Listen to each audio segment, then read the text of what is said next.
Right, so Quant is about to go absolutely insane. So if you're not holding any QNT tokens, make sure to stick around till the end of the video, because there has been some very important news regarding a Quant project that has made me even more bullish than I already am on this project. Now, we're also going to be analyzing Quant's price as well as the crypto market. So without further ado, let's get into it now. As you guys can see, the crypto market is looking very red. It is looking very bearish today, and that is mainly because of Bitcoin's correction. Obviously, it fell from 44k to 41 point something. It fell all the way down to 41.2k today, and it got back up to 41.8, 41.9. And yeah, the correction is not small, obviously, guys. But in my opinion, this is not a big deal. I think it will continue to go sideways and it will come back up. So I don't really think this is anything to worry about. And even then, the bull run is coming closer and closer. The Bitcoin halving is coming closer and closer in April 2024. So I wouldn't worry about this too much. But yeah, for the short term, it has changed a lot of the project's prices, like Quant, of course. Quant is down 3.54% for the day. Also, other coins are down, like, I don't know, Pepe coin is also down 9.9%. And most of the coins are down, basically. That is what I'm getting at right now. We do have some winners. Ironically, Injective is up 23.3%. That's a very good project. Make sure to check out our videos on Injective. But yeah, mostly the coins are down. Even Solana is down 7.7%. Now, more specifically, on Quant's price, it is sitting at $110. And yeah, it's looking very bearish for the day, but for the week, it's still looking good, right? So it's still performing way better than it was last week.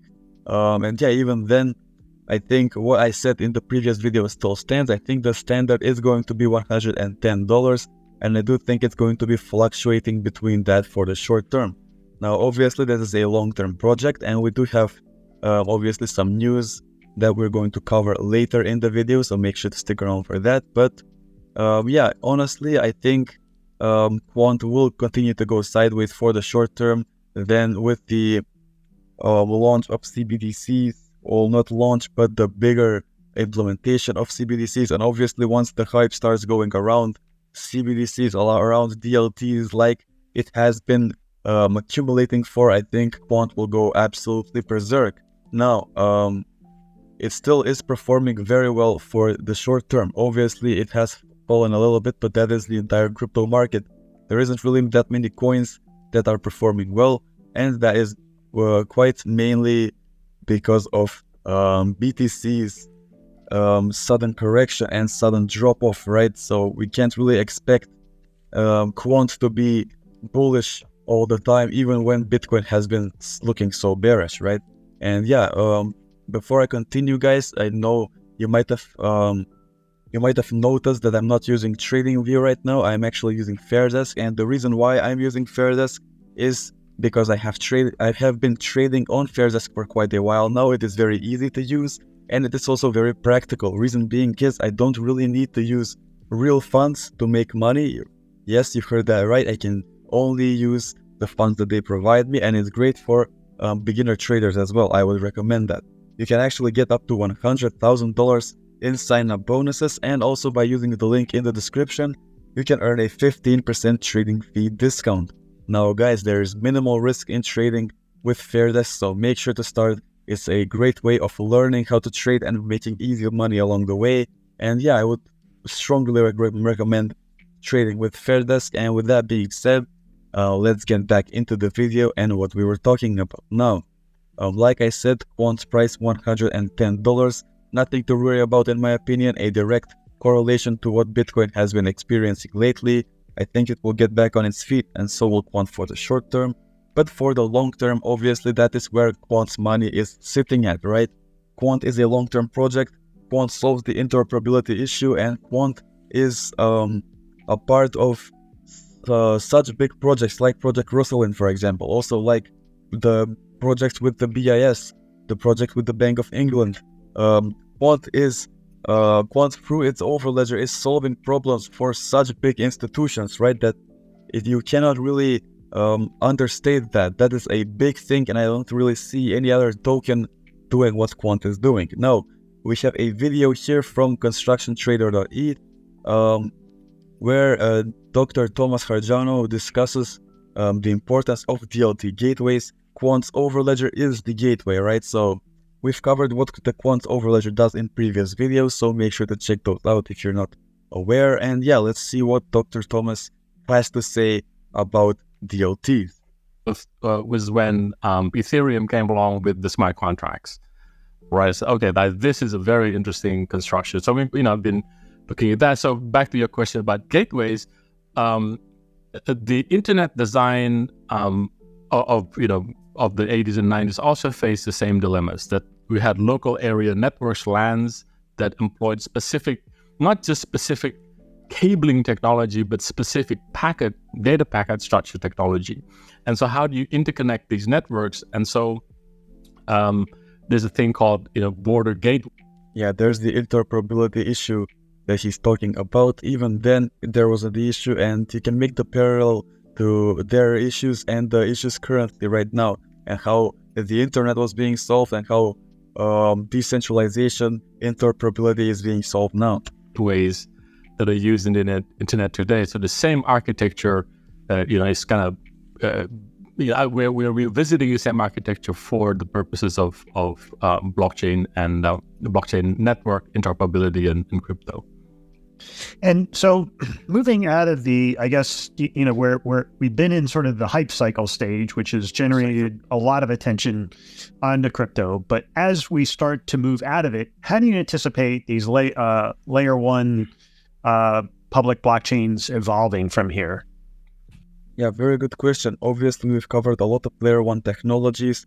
We have a lot of them on our channel, so make sure to check those out. But they are the hot thing in crypto right now. Obviously, with AI as well in blockchain, it's all very hot. Web3, there's a lot of buzz.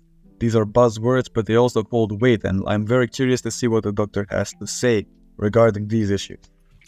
A very good question. This is actually one of the motivations for gateways. So when we looked at gateways, we tried to understand it. So first of all, why did we have TCP/IP to begin with? And for those who are interested, one of the big names, so one of the heroes of mine, there's Windsurf and Bob Kahn, and of course there's Dave Clark at MIT. Dave Clark's got a nice new book, I think last year before, on the history of making the internet. But the motivation back in the late 60s was the fact that the United States communications, both civilian and defense, was based on this connection-oriented telco model.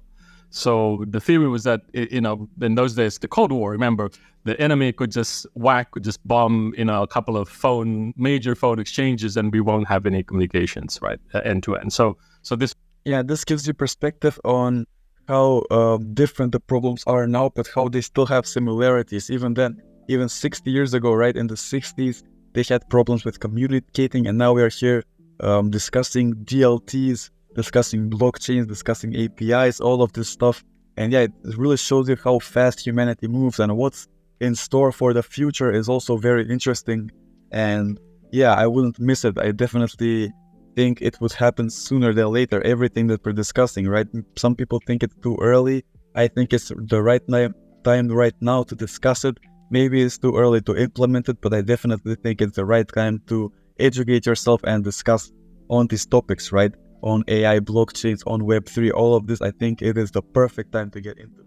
This whole routing model was developed, and in those days, there was always, the telcos was like one company, right?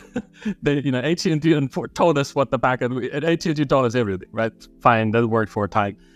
Now, this whole gateway model is trying to address the same problem, that you have a proliferation of these networks that essentially hold assets, right? But then there's this problem of asset mobility and survivability. So another big event that people, I think, sort of gloss over was the CryptoKitties.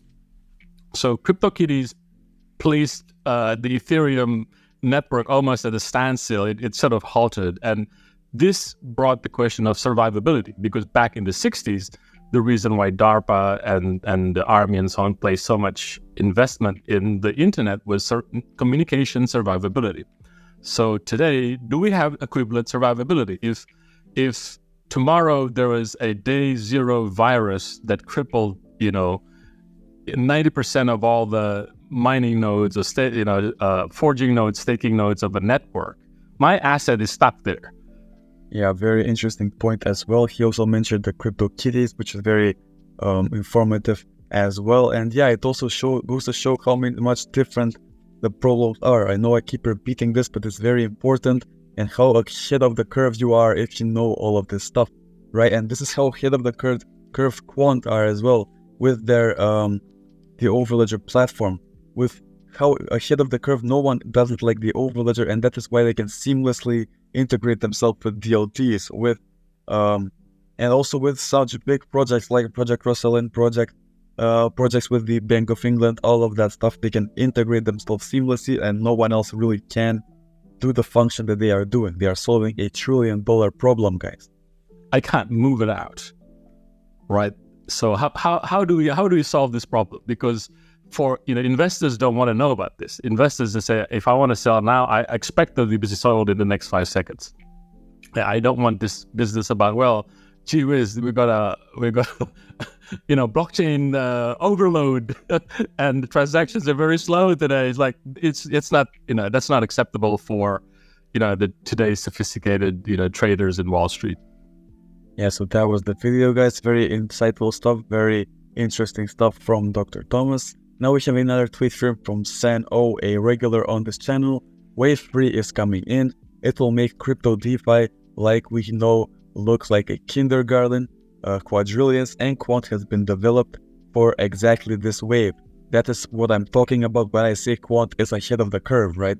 Regulated interoperability, check. Universal, no code needed, only internet scale solution, check. Now guys, that is exactly what I've been talking about. As you guys can see, wave 1 crypto wallets, exchanges, L1 chains, right?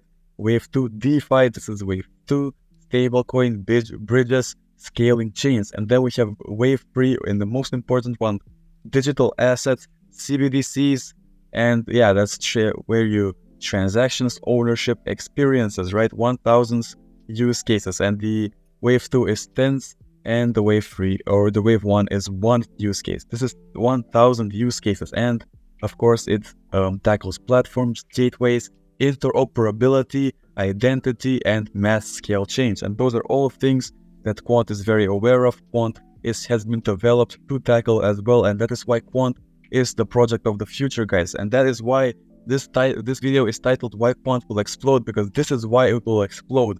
Even with Bitcoin's short-term regression, I don't really see a way Quant in the long term is not going to be worth at least 10k, guys. And that is very exciting.